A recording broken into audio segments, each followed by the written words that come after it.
She just came to the convenience store to buy something. The moment she turned around, she ran straight into her persistent ex-boyfriend. He cornered Kia at the beach she often visited, and she screamed out a warning. You bother me again, and I'll kill you!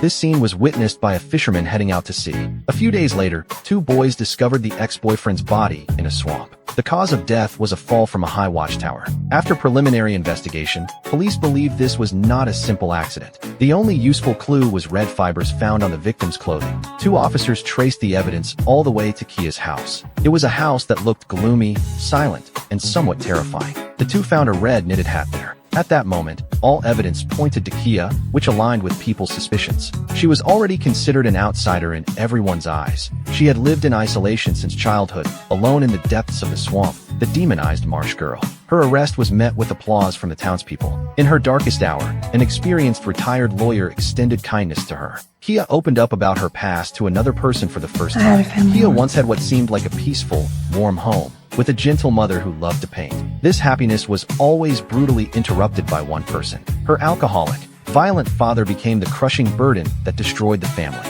One morning, she saw her father passed out drunk in the living room while her mother, carrying a suitcase, walked away with a dazed expression and vacant stare, heading straight toward the distance. Her mother's departure was just the beginning. In the time that followed, she watched her brothers and sisters flee one by one. The only thing they all had in common were the scars left by their father's abuse. After watching her closest brother leave, Kia learned from their wounds how to survive alone with her father. To minimize her presence, she would find secluded places to hide every day. Every plant and tree, every bird and beast in the swamp became her best companions. Later she discovered that the family's collapse seemed to bring about some change in her father, so she began trying to make requests. After her father brought her to the town's grocery store, she felt kindness from the outside world for the first time. The store owner saw through her difficult situation and personally advised her. The delicious foods the owner described made Kia's heart flutter, yet she still looked down at her feet with hesitation. She didn't know what the outside world was like, yet before leaving, she noticed an extra lollipop in her bag.